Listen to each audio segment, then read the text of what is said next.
Earth, a unique planet, restless and dynamic. Continents shift and clash. Volcanoes erupt. Glaciers grow and recede.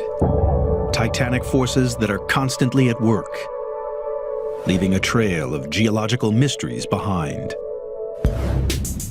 This episode explores Everest, the highest mountain on planet Earth. In order to unlock its secrets, a daring mission is undertaken to bring back rocks from the summit. This journey of discovery into the formation of Everest will uncover ancient fossils, hidden crystals, epic weather, and immense structures etched into the mountains. All part of the incredible story of how the Earth was made.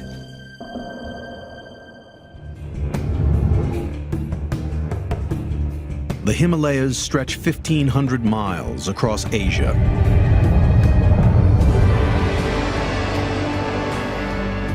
They're home to 14 of the tallest mountains on the planet.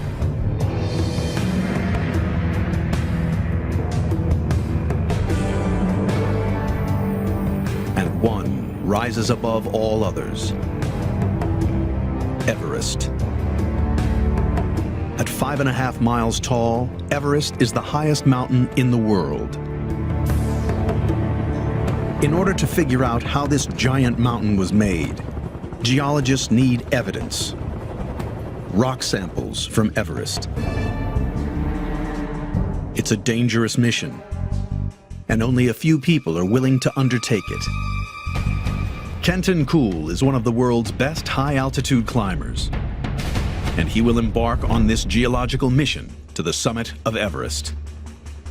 His instructions from geologists are to collect rock samples from 3 places: 1 from the summit and 2 from lower down. These incredibly rare samples will give investigators crucial evidence. Kenton is at Everest Base Camp. Pitched on jagged rocks at 17,500 feet, this camp is over 3 miles above sea level.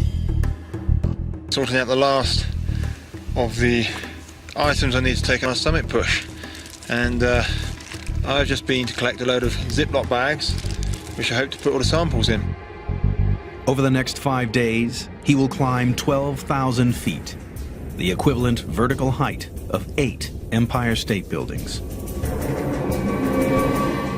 Kenton starts his mission from base camp. He negotiates the Khumbu Icefall, a frozen river with crevasses thousands of feet deep. It's a treacherous ascent, as all this glacial ice is constantly moving, and looming ice towers threaten to collapse. Kenton now has the most dangerous section ahead of him. At 21,000 feet, he is already higher than Mount McKinley. He has a sheer ice climb up the side of Everest. Winds reach speeds in excess of 100 miles an hour, and temperatures drop to -40 degrees. Since leaving base camp, Kenton has climbed for 4 days. At 26,000 feet, he reaches the point which joins Everest and its neighbouring mountain, Lhotse. So here we are, this is the South Col, one of the highest camps in the world. 7,950 metres. So high that nothing can actually live here. From this camp, Kenton will leave at 3 a.m., climb through the night, and aim to arrive at the summit in the morning. Pitch black, that's 3 in the morning. Timing is crucial, and the weather must be ideal. The window for ascent is narrow. There are only around 12 days of the year when climbers can make it to the summit. Kenton must take this opportunity. He now ventures into what climbers call the death zone, Oxygen is needed to make the climb, as the air is 3 times thinner than at sea level. 1 in 10 people die climbing Everest, and most fatalities occur during this final stage. One more.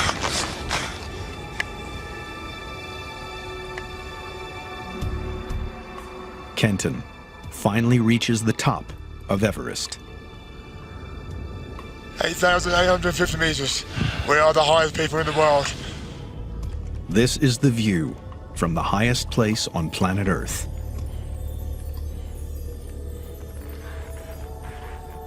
For most climbers, the summit is the ultimate goal. But for Kenton, his mission has only just begun. He heads just below the summit to find an exposed outcrop of rock. Kenton's first sample is a gray limestone. It's soft and easy to break off. This is a sample of the highest rock in the world. 1 down, 2 to go. Kenton descends further to collect the next sample. Just below the summit, the rock changes. Climbers call it the yellow band due to its distinctive color. The rock is dramatically different from the summit. Much harder and yellow in color. This is a layer of marble. All right, there we go. This is off the yellow band.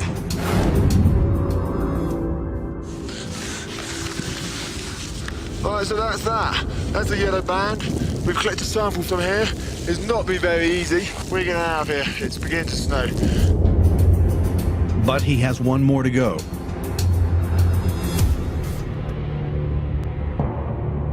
Kenton starts the long descent to where he'll get the next piece of evidence. He enters into the Western Khumbu, a huge U-shaped valley which has been carved by the Khumbu Glacier, a frozen river of ice that has relentlessly pushed downward over the past 1,000,000 years.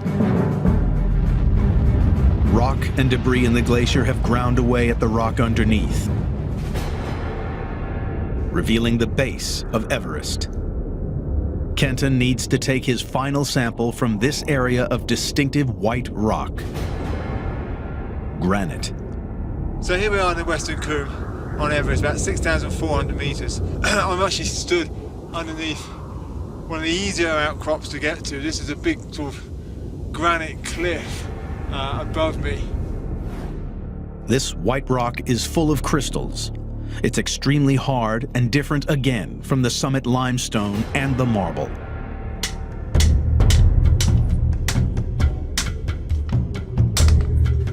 Yeah, we've got quite a nice sample of the granite there. With the 3 precious samples safely packed away, Kenton takes them to the University of Oxford. Here they will be analyzed by the world's leading authority on Everest, Mike Searle. So Mike, this is your summit rock. Now, that is from the top of the world. Well, this sample, Kenton, is probably one of the most important samples of the whole expedition, so it's literally worth its weight in gold geologically. This came from the summit of Everest right there. The next rock down that you collected was from the yellow band. And even further down is another rock, a granite.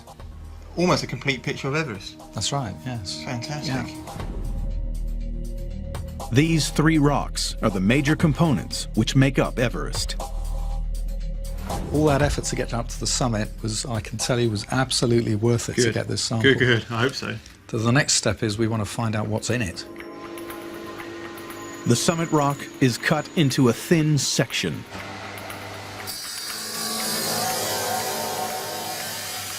So thin, light can pass through it. Okay, let's have a look at this slide of a limestone that's from the summit of Everest. The highest rock sample in the world reveals its secret. Oh, that's interesting. What's that?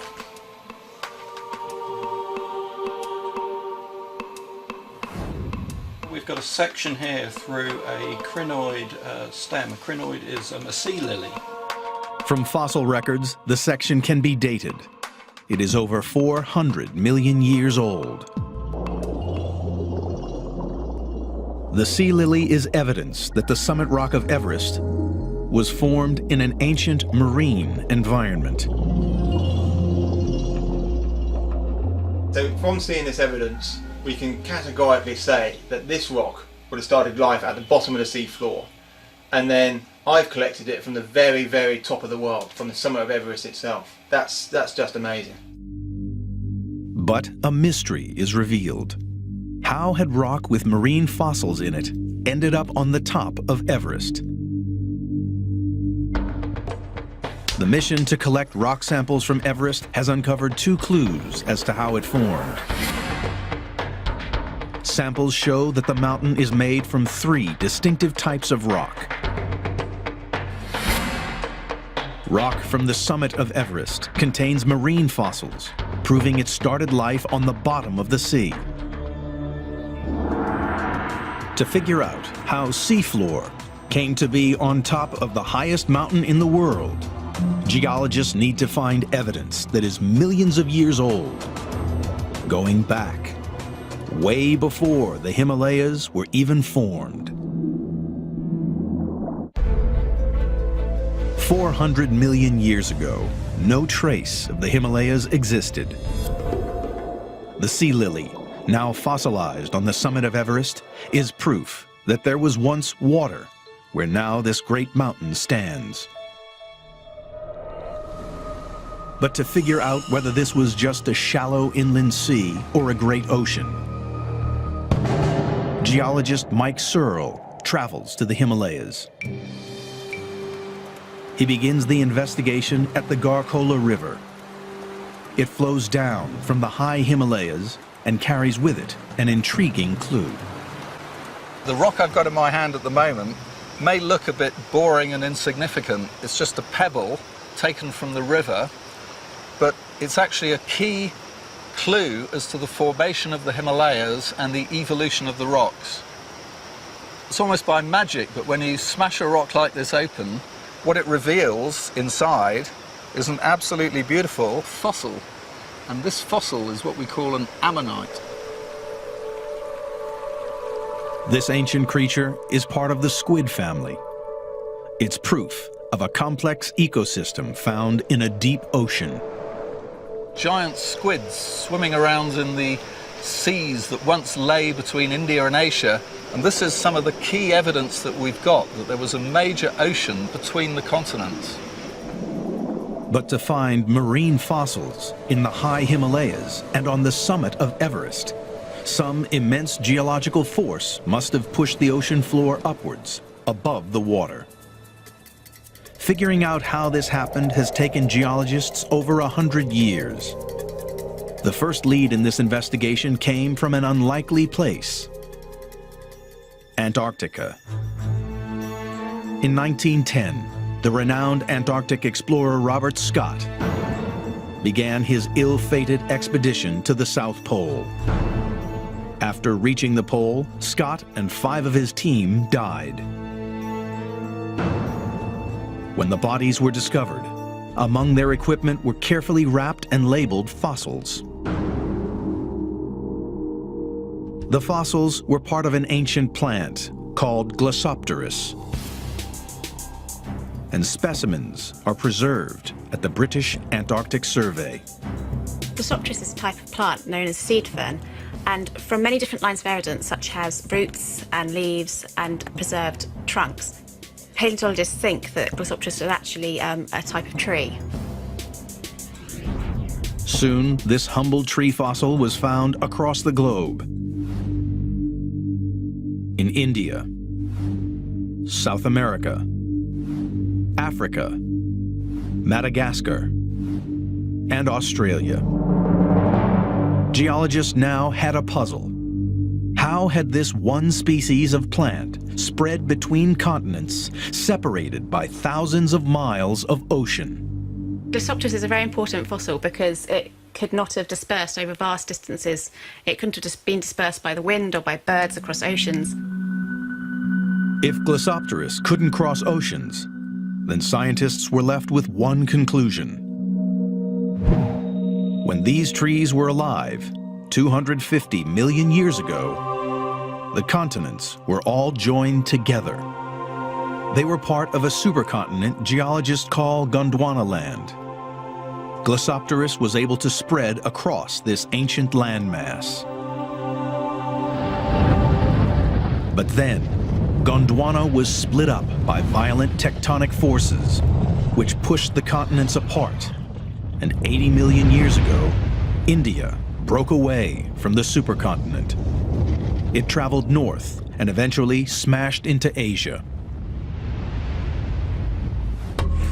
To get the full picture, geologists now knew they must get an exact date for this collision. Once again, they turned to marine fossils. We know the age of collision of India and Asia from several factors, but the most important one is the age of the youngest marine fossils that are preserved along that collision belt. And the age of those fossils is very precisely dated, 50.5 million years. 80 million years ago, India left Gondwana. 50.5 million years ago, it hit Asia. India traveled 4,000 miles in just 30 million years. Very fast in geological time. India was drifting northwards across the Indian Ocean at very rapid plate tectonic speeds, and we're talking here between 10 and 12 inches per year, which is very rapid. It's this speed that goes some way to explain the unique size of the Himalayas. Because, as with any smash, the faster the collision, the bigger the wreck. The investigation has now uncovered clues to prove India and Asia were once separate. Ammonites are evidence that an ocean once existed between India and Asia. Glossopteris fossils prove that India was once part of a supercontinent called Gondwana land. The next part of the investigation is to discover how this intercontinental smash gave rise to the tallest mountain in the world.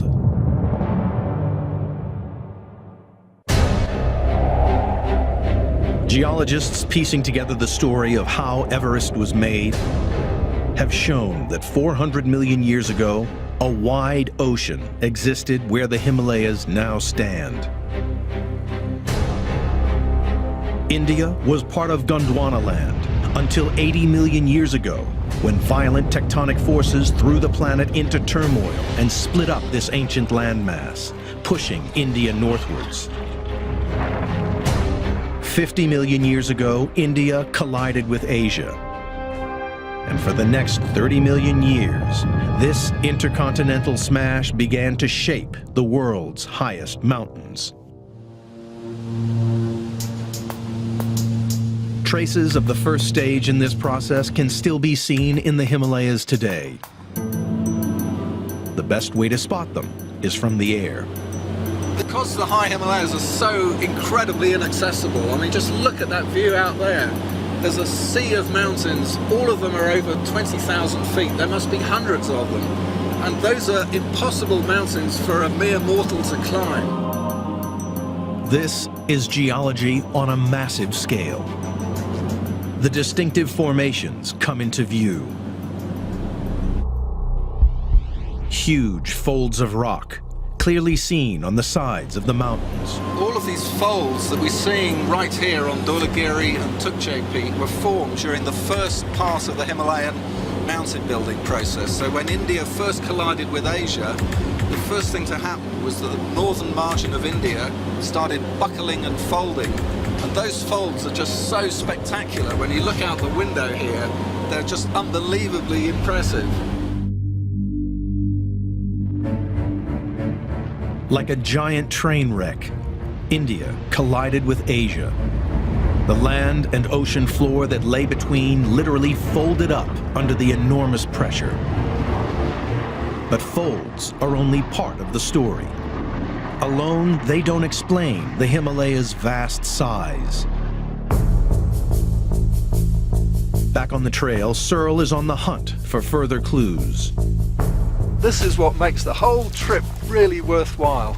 We've just spent 5 days hiking up through the jungle, through the forest, pouring with rain, and up there, finally, are the high Himalayas.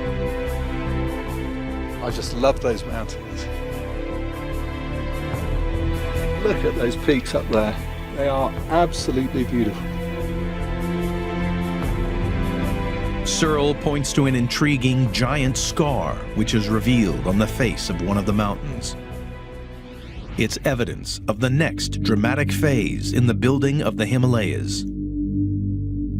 This is a sketch of what we're actually seeing in front of us, with the big mountain of Dholagiri here and the big folds on the peak of Nuptse to the right, with this enormous great fault that is magnificently exposed right along the base of Dholagiri, coming right down to the Kaligandaki river valley at the bottom. The fault is a fracture running right through the mountains. Well, the first step in deforming the Himalayas is that the rocks are folded into giant folds. And when that process continues, the rock can no longer fold, so they become overturned folds. And when the process continues even further, that overturned fold actually moves along a very discrete fault plane. And that's exactly what we see throughout the whole Himalayas. So rocks are formed by folding and thrusting. Rocks can only be bent so far. Once rock has been bent beyond its limits, it breaks and causes a fault. The process of faulting puts different rock types one on top of the other. Faults are juxtaposed rocks of 2 different types. So the big, huge fault that cuts through the tops of the high Himalayas, the top of Everest, are rocks that are putting limestones over marble. This is exactly what was revealed by Kenton's rock samples from Everest.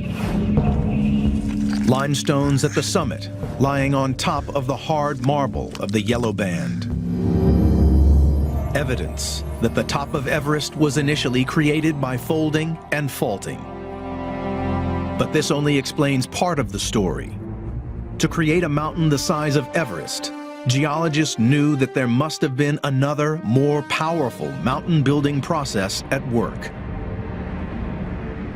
Clues to exactly what this process was can be found in the Kalemdikola River.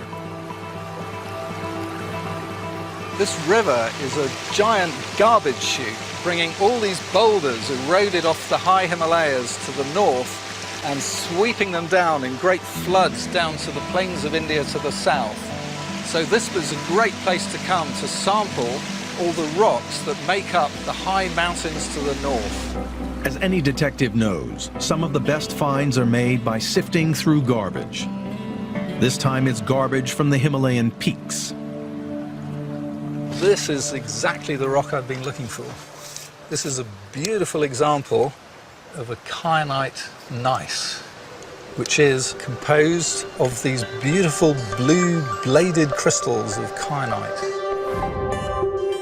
Kyanite is a gemstone, and it gives a clue as to how these rocks formed. This mineral is very specific to a geologist, and it tells us that this rock has been buried to depths of about 30 miles or more under high temperature and high pressure. Rock was not only pushed upwards by the collision, but also down towards the Earth's molten core. Heat and pressure changed the rock and formed kyanite crystals. Another boulder in the river gives a further clue as to what was going on at these great depths. This white rock is a Himalayan granite, and most of the highest peaks of the Himalayas are actually formed of this rock. And of course, the base of Everest is formed of exactly the same. The presence of these white streaks tell me that this rock was actually partially molten at the highest temperatures during the Himalayan mountain building process. The rock was pushed so far beneath the Earth's surface that it reached heat in excess of 4,000 degrees Fahrenheit and began to melt. Once it was molten, it was able to move and flow. Well, you can think of the Himalayas more as a conveyor belt system, taking Indian plate rocks, pushing them down deep in the crust. They are altered by heating and increasing pressure, eventually melting to produce granite, and then forced back up to the surface along these giant shear plains. 20 million years ago, this amazing conveyor belt system was at work. As India pushed northwards, a liquid band of buoyant rock was forced towards the surface and cooled, forming a solid layer of granite. A process called channel flow. Granite's a very buoyant rock, so when they're formed by partial melting of the crust, normally they're pushed up through the crust to form mountain ranges like you see in the Sierra Nevada or Yosemite National Park, for example. The Himalayas are different. These granites are flowing almost horizontally from where they formed the southern part of the Tibetan plateau to form the high peaks of the Himalayas. And it's this conveyor belt system that keeps the high Himalayas actively uplifting to this day. The mountains were repeatedly jacked up to epic proportions. It's this unique process which accounts for the Himalayas' immense size. Kenton Kuhl's mission to Everest uncovered an unusually thick band of granite. Proof that Everest's awesome size is due to the process of channel flow. Geologists investigating how Everest was built have discovered folds and faults, proof of the initial mountain building process. White stripes of granite indicate the rock was melted at over 4,000 degrees, forming a giant conveyor belt of mountain building power. But the Himalayas were set to become part of a geological battle between catastrophic forces and powers which would challenge the very height of Everest. 400 million years ago, the Himalayas started out life at the bottom of an immense ocean. 50 million years ago, they were thrust into the skies as India smashed into the Asian landmass. Since that time, tectonic forces have created the tallest mountain in the world. But what of the immediate future? Will Everest continue to rise, or will this giant soon be cut down? John Galetska is investigating whether the processes which built Everest continue to this day. He has traveled to the remotest regions of Nepal and India, setting up GPS stations, which he hopes will provide him with the answer. All right, come as far as I can by car, and I've got a 3-hour walk straight up the slope.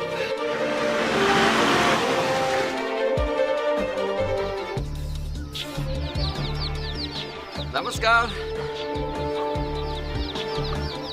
Just like a GPS in a car, this station is able to pick up signals from satellites and monitor any movement of the ground. The GPS station has been operating continuously for the last 5 years, so every second of every day of every month of every year, it's taking a data sample, and what it's looking for is changes in the position of where the station is, but how it's moving, the velocity of this station, believe it or not, and even changes in velocity. The readings from the GPS show that India is still moving, about 2 inches every year.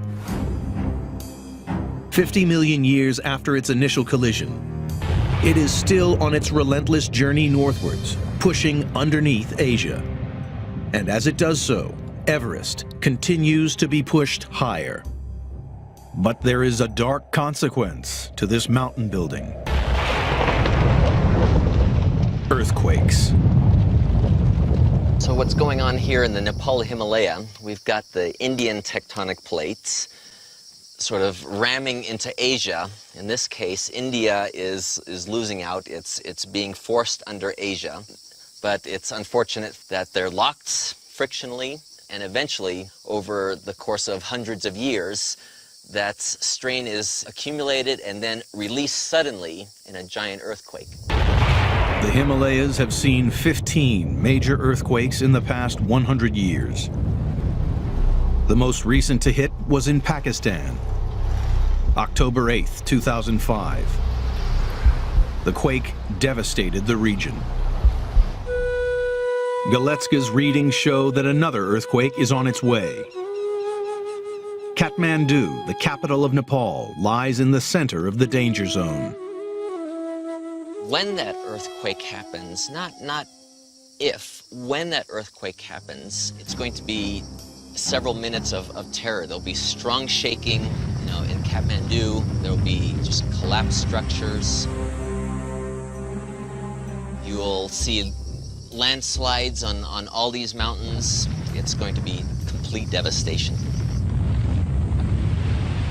26 million people in Nepal, 50 million people along the whole arc of the Himalayan range. All of these people will be affected.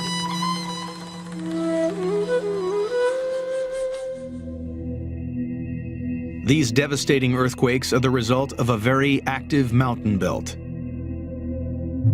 Further evidence that Everest is being actively pushed upward. But there is a second force at work in these mountains: erosion. There's a constant battle going on in nature here between the uplift of the Himalayas and the down-cutting of erosion. Erosion in the Himalayas is ferocious. A clue as to the reason why lies in a small village 300 miles east of Everest, Cherrapunji.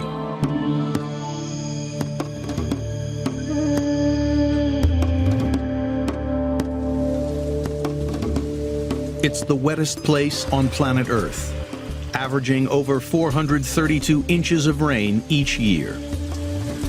This place is 12 times wetter than Seattle. And the reason for all this rain? The monsoon.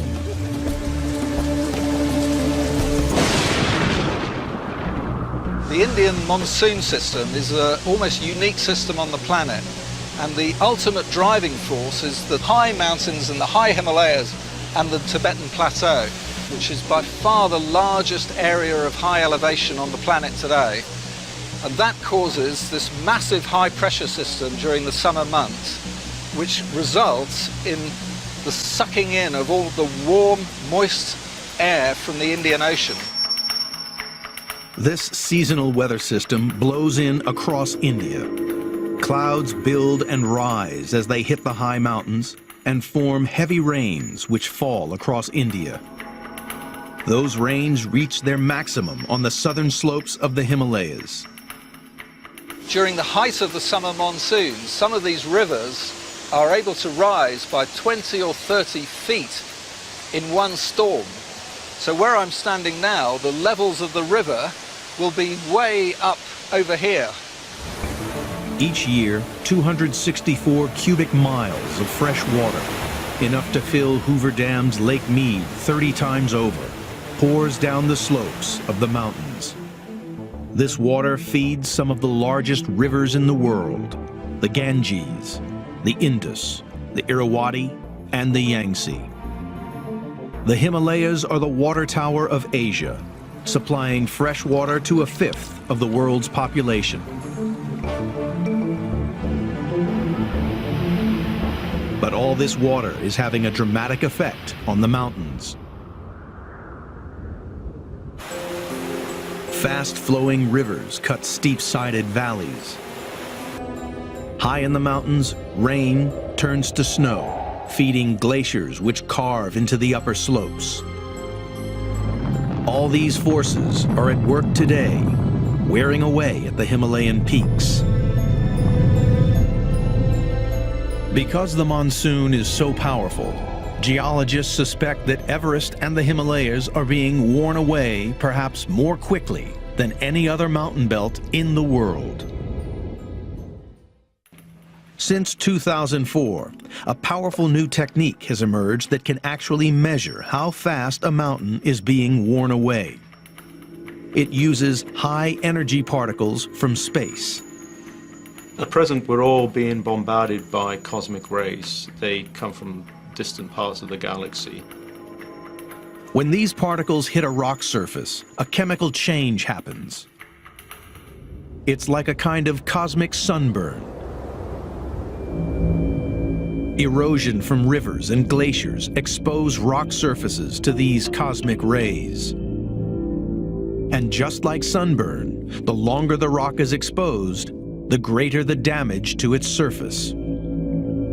By measuring the amount of cosmic sunburn in the rocks, geologists can figure out how quickly rivers and glaciers are cutting into the mountains. But working this out needs very precise science. The concentrations that we're trying to measure are so small they're equivalent to putting a pinch of salt in an Olympic-sized swimming pool and measuring 1 or 2 grains of that salt. After years of research, Owen has discovered the maximum speed of erosion. 1.1 inches per year. That's 6 times faster than the Rocky Mountains and faster than anywhere else on the planet. All mountains suffer from erosion. They're built up by tectonic forces and erosion wipes them down again.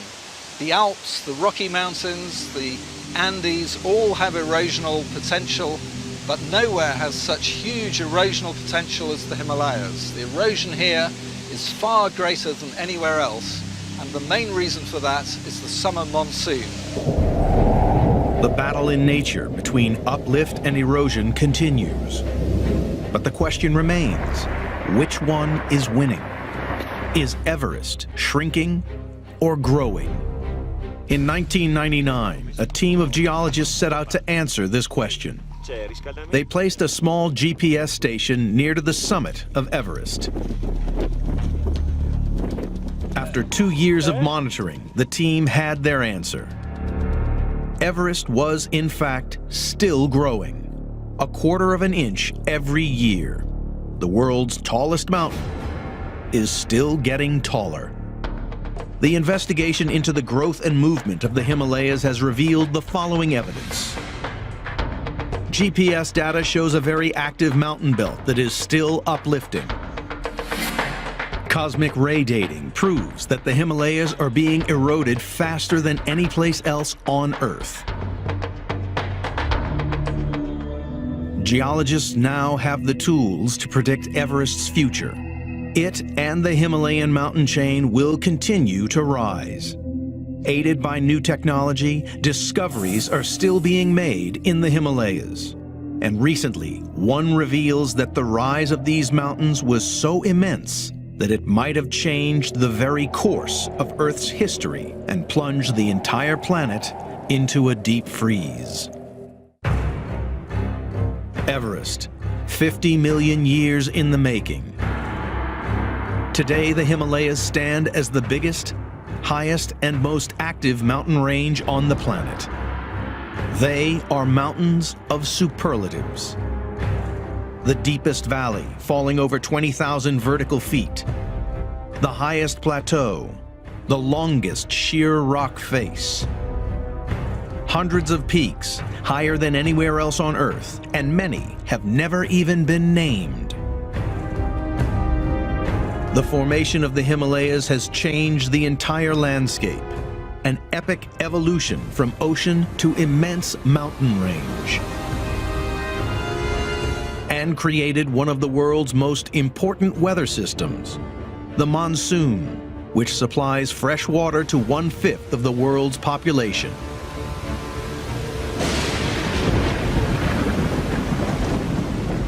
The Himalayas and Tibet are a really exciting place to work for a geologist. This is because it's such an active and dynamic environment. Not only that, it's a very important area climatically. Scientists investigating the Himalayas have uncovered some surprising results. Discoveries which would suggest that the rise of the Himalayas might have had an impact on the climate of the entire planet. The discovery came about almost by accident, while scientists were studying a process called chemical weathering. Every time it rains, carbon dioxide in the atmosphere dissolves to form acid rain. When the rain falls, it eats away at rock surfaces.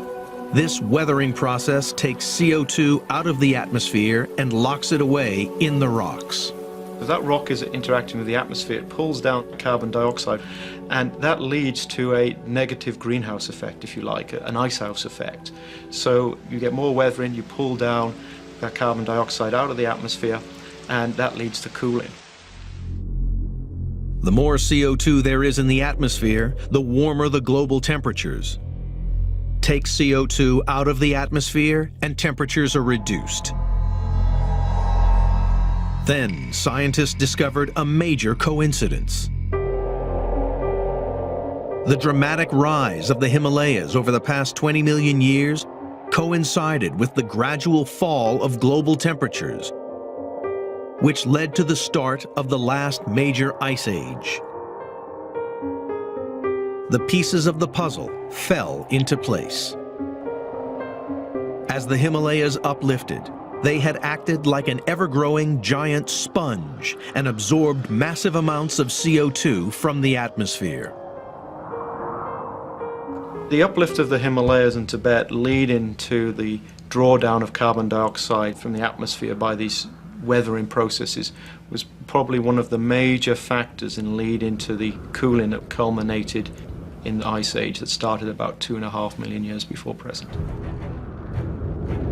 A cooling effect which was so intense that 2.5 million years ago it contributed to a global deep freeze. An ice age that affected the entire planet and had a dramatic impact on all life on Earth. And geologists are sure that the Himalayas will continue to exert an immense influence on our planet, as these mountains are still growing. As India pushes northwards under Asia, the building cycle continues. More mountains will form. Over the next 10 million years, 300 miles of land will be forced under Asia. The entire range will grow even taller. Out in this vast wilderness of icy peaks, geologists are still making discoveries. For geologists, it's exciting in terms of the science because you get to areas where few geologists have been before. As the research continues at Everest and across the Himalayas, it is a wonder what secrets they might tell us in the future. The evidence for Everest's incredible geological journey has been revealed. Ammonites, evidence that an ocean once existed between India and Asia and that the continents collided 50.5 million years ago. Folds and faults, proof of the initial mountain building process. Granite, evidence of a giant conveyor belt of mountain building power which pushed Everest to its immense height. GPS data reveals that the Himalayas are the most active mountain range on the planet, and Everest is still growing. Yeah!